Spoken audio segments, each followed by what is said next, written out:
ညီလေးနေကောင်းလား လိုက်ပါမယ် နေကောင်းပါတယ်နေနေကောင်းလား အာကောင်းတယ်ညီကောင်းတယ်မတွေ့ရကြာဟုတ်တယ်နော်ဟာ ဟိုတယ်ရောက်ပြီလား fighter တဲတဲ့ဟိုတယ်ရောက်ပြီလားညီ မနေ့ပြန် Vegas မှာတွားမယ်အော်မသွားရသေးဘူးပေါ့ မတွားရသေးဘူးဟုတ်ပြီဟိုလေညီညီ interview တွေလည်းအများကြီးဖြေရတာဆိုမေးခွန်းနဲ့ထက်နေပေါ့နော်အဲ့တော့မထက်အောင်တော့ကိုလည်းစူးစမ်းပြီးတော့ပြင်ဆင်ထားတယ်ပေါ့နော်အဲ့လိုကြောင့်မြန်မာလိုမေးရင်အဆင်ပြေလားညီပြည်တယ်ကျွန်တော်မဖြစ်တဲ့ဘူးဆိုရင်အင်္ဂလိပ်လိုပြောမှာနော် Okayအဲ့တော့ဒီလက်ရှိ flyweight တန်းရဲ့ UFC stat တွေကိုကြည့်လိုက်တော့ပေါ့နော် Recording in progress. လက်ရှိ flyweight တန်းရဲ့ဒီ UFC ရဲ့ step တွေကိုကြည့်လိုက်တော့ကြတော့ Pendo ကြောင့်နဲ့ရင်ဆိုင်ခဲ့တဲ့ Kai Kara France ကအမြင့်ဆုံးရှိတယ်84% လောက် take down defense ရှိတယ်ငါညီရဲ့ဒုတိယနေရာမှာ81% ရှိတယ်အဲ့တော့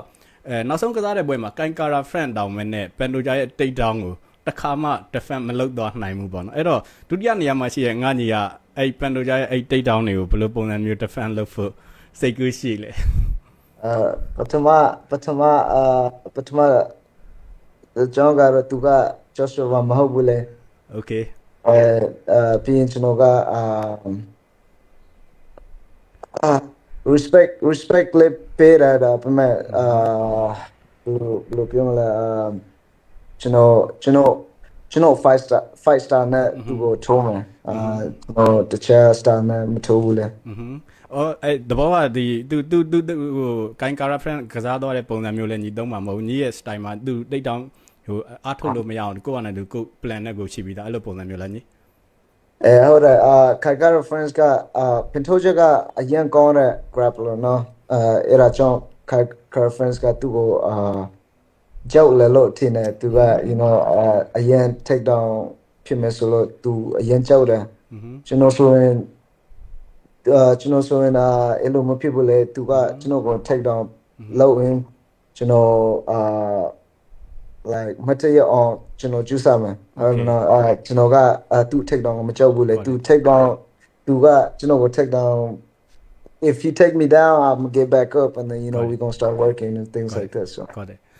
ဒါတော့ဟိုအဆိုးတဲ့ဘက်ကပေါ့အကောင်းတဲ့ဘက်ကပြန်ကြည့်မယ်ဆိုရင်ဒီ Pendo ရဲ့ take down လောက်တာတော့လောက်တာပဲဒါပေမဲ့ accuracy ဘိုင်းကသူကအရင်ကြီးကောင်းတဲ့ fighter မဟုတ်ဘူးပေါ့နော်တနည်းပြောရင် take down တော့သူတားယူတယ် take down ယူတဲ့နေရာမှာတက်ရဲ့အရင်ကြီးရှိတဲ့ fighter မျိုးမဟုတ်ဘူးပေါ့နော် UFC က stat တွေကိုပြောမယ်ဆိုရင် take down ယူဖို့ accuracy အများဆုံး fighter က Cody Garbrandt ပေါ့နော်ကိုဒီတာရန်တောင်နဲ့ငါညီကိုရအောင်မလဲနိုင်ဘူးသူစပြီးကြတဲ့ဝင်ပြီးလုံးတယ်အဲ့တော့တိတ်တောင် accuracy အမြင့်ဆုံး fighter တောင်ငါညီကိုရအောင်မလဲနိုင်ဘူးဆိုတော့ငါညီအနေနဲ့ဘယ်လောက်ထိယုံကြည်ချက်ရှိလဲပေါ့နော်ပန်တိုဂျာကိုရင်ဆိုင်ဖို့အတွက်ကျွန်တော်ကိုအမြဲတမ်းယုံကြည်ရှိတယ်သူနဲ့ဖင်တိုဂျန်နဲ့ကိုရီဒိုရင်ကလည်းသူတို့5 star ကလည်းမတူဘူးလေဒါပေမဲ့သူတို့ teammate ဖြစ်တယ်ဟုတ်တယ်era like you know what I mean they have to be some kind of like the same because they training partner and things like that so you know but it doesn't mean nothing you know it doesn't mean nothing because you know now I'm fighting Pantoja I'm not fighting Cody Durden so yes okay အဲ့တော့ညီရဲ့မေးခွန်းပြန်ကောက်အောင်မယ်ဆိုရင်ပေါ့နော်ဖန်တိုဂျာတို့ကိုရီဒါရန်တို့ဇူမာကူလောတို့ညီရဒီ American Top Team ပေါ့နော်ကမ္ဘာကျော်ချင်းက fighter တွေနဲ့ဇက်တိုက်ရင်ဆိုင်ခဲ့ရတယ်အကုန်လုံးလည်းအောင်ပွဲခံခဲ့တယ်အခုဖန်တိုဂျာကလည်း American Top Team ကပဲပေါ့နော်အဲ့တော့ရှေ့ရပွဲတွေတော့ငါညီကအောင်ပွဲခံခဲ့ပြီပေါ့နော်ညီစိတ်ထဲမှာသူတို့နီးပြတွေကြားငါညီနဲ့ပတ်သက်တဲ့ information တွေအများကြီးရသွားပြီလို့ထင်ထားလားညီသူတို့အနီးပြတွေကကျွန်တော်ကိုကျွန်တော်ထင်တာကသူတို့homework အရင်လောက်တယ်လို့ကျွန်တော်ထင်တယ်ဘာဖြစ်လို့လဲဆိုတော့That's back to back 3 times, you know. Sure. So,သူတို့ homework ကိုအရင်လုပ်တယ်လို့ကျွန်တော်ထင်တယ်။ဒါပေမဲ့ကျွန်တော်တို့ကလည်းသူတို့ကို3ရုပ်ပဲထိုးမယ်ဆိုတော့ကျွန်တော်အနီးပြတွေကhomework လုပ်ရလေ။အဲ့ဒါကြောင့်ကျွန်တော်work ကိုကျွန်တော်အရင်ယုံကြည်တယ် Okay အဲ့တော့ငါညီရဲ့ဒီ interview တွေမှာပေါ့ငါညီကဟိုကိုယ့်ရဲ့ fight style နဲ့ထပ်တူကြတဲ့ပြတ်တရန်ကိုဒါသဘောကျတယ်ဆိုပြီးအများအားပြောခဲ့တယ်ပေါ့နော်အဲ့တော့ ပြောတန်ရန်ကိုသဘောကျတယ်လို့အချိန်ပေါင်းများစွာပြောခဲ့တဲ့တိုင်အောင်စိမ့်ကတ်တစ်ခုထဲမှာတစ်ခါမှမထိုးဘူးသေးဘူးပေါ့နော်ဒီပွဲတော့ပြောတန်ရန်နဲ့ငါညီနဲ့တကယ်ခေါင်းမွေးကြီးနေရာမှာထိုးရမယ်ပေါ့နော်အဲ့တော့ပြောတန်ရန်နဲ့တွေ့ရင်ဘယ်လိုပုံစံမျိုးမိတ်ဆက်ဖြစ်မလဲဘယ်လိုပုံစံမျိုးစကားပြောပြမလဲငါတစ်ချက်လောက် ကျွန်တော်လည်းမသိသေးဘူးကျွန်တော်သူနဲ့တွေ့တာတွေ့မယ်ဆိုတော့ကျွန်တော်အရင်exciting တယ်လေကျွန်တော်ဘာလို့မလဲမသိသေးဘူးဒါပေမဲ့ကျွန်တော်သူ့ကိုစကားလို့ like တခုလို့ပြောမယ်လို့ကျွန်တော်ထင်Okay ဟိုငါညီရဒီ UFC fighter ဘွားပထမဆုံးကလကာဖွင့်ပွဲက Nashville က UFC Fight Night ပြိုင်ပွဲမှာထိုးခဲ့ရတာပေါ့နော်အဲ့ပွဲတော့ငါညီရBrilliant ကောင်းစဉ်အောက်ကနေထိုးရတယ်အဲ့ဒီပွဲတော့ကကိုမိန်ပွဲထိုးခဲ့တဲ့ fighter က Messi ပါပေါ့နော်အခုအနေသားတွေကပြောင်းပြန်ပြောင်းသွားပြီပေါ့နော်ဒီတစ်ခါအဲ့ပွဲကတော့ Messi ဘာနဲ့ငါညီပထမဆုံးစိမ့်ကတ်ထိုးတယ်ဒီတစ်ခါဒုတိယမြောက်ပြန်ပြီးစိမ့်ကတ်ပြန်ကြရပေါ့နော်အဲ့လိုပြန်ကြတဲ့အနေထားငါညီကကိုမိန်ပွဲဖြစ်သွားတယ် Messi ဘာ Brilliant ကောင်းစဉ်ဖြစ်သွားတယ်အဲ့တော့ငါညီတို့နှစ်ယောက်ပြန်တွေ့တဲ့အချိန်မှာဘယ်လိုဖြစ်မလဲသူကချစ်သူရှိပြီလေကျွန်တော်ကျွန်တော်ဖန်တိုဂျကကျွန်တော်ချစ်သူလို့ပဲသူကိုပဲI am say that အခုဒီပွဲမှာပေါ့နော်စိတ်ဝင်စားဖို့အခုဆိုတော့ကျွန်တော်ဘာမှစိတ်ဝင်စားဖို့ကျွန်တော်ဖန်တိုဂျကကျွန်တော်ချစ်သူလို့ပဲစိတ်ဝင်စားတော့ပန်တို့ကြပဲခေါင်းထဲမှာရှိနေတယ်ပေါ့ဟုတ်တယ်အဲ့တော့ဒီပွဲမှာစောင့်ကြည့်နေရတာပေါ့တနိုင်ငံလုံးပေါ့နော်ကိုတို့ပါဝင်ပေါ့နော်ဟို promotion ဘက်ကလည်းငါညီရဲ့ video တွေကိုတော်တော်ကြီးကို promote လုပ်တယ်ပေါ့နော်ဒီ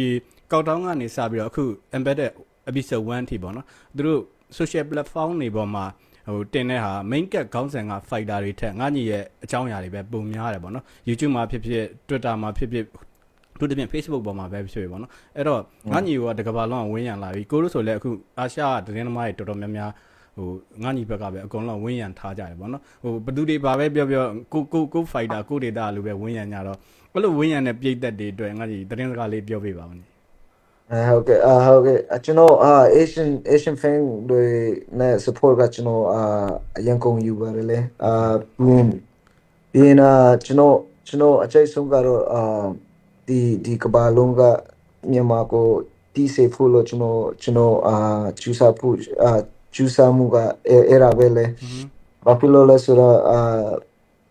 ကဘာကမြန်မာလေးမပြောတတ်ဘူးလေကျွန်တော်သူတို့name like where you from you know I'll be like Myanmar and they was like you know where's that and then the thing is you know Asian လူတွေကမြန်မာလို့မသိဘူး like even the Asian people don't know Myanmar you know what I mean like we got a couple Philippines guys that don't know Myanmar Cambodians guys like I'm like bro we literally neighbors like you know really yeah what you know what I mean what some people know it some people don't you know what I mean so it's like my whole goal is to let the world know you know that what Myanmar is and people think you know you guys are a small country this and that I was like no we're not small bro we got like what 56 million people you know what I mean we're not that small you know what I mean we're a big country it's just we haven't had the opportunity to show the world what we made of you know what I mean so this me getting the belt will be the first step good and then you know what I mean the younger generation will rise and then you know the whole world will know us so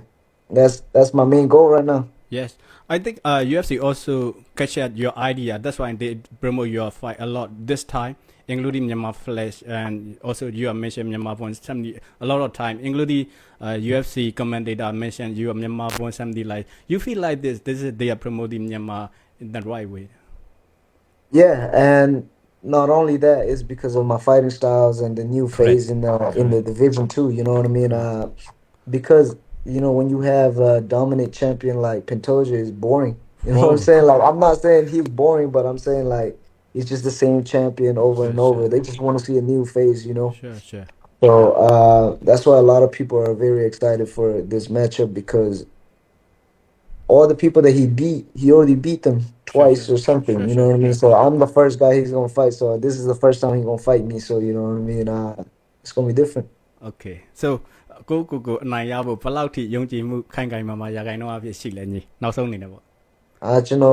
ကျွန်တော်100% ယုံကြည်မှုရှိပါတယ်ကျွန်တော်သူ့ကို3 round ထဲမှာကျွန်တော်ကိုသူ့ကို knock out မယ် โอเคကျေးဇူးပါညီလေးဖြေချပြီး အဲ တော့ ကျွန်တော်ကိုနော်ဟုတ်ကဲ့အဲ့မြန်မာ fan ကျွန်တော်UFC 323မှာကျွန်တော်ထိုးတော့မယ်Channel Plus မှာကြည့်လို့ရပါတယ်အားလုံးကျွန်တော်အားပေးတဲ့အတွက်ကျွန်တော်အရင်ဝန်တာပါတယ်နောက်မှတွေ့မယ်နော်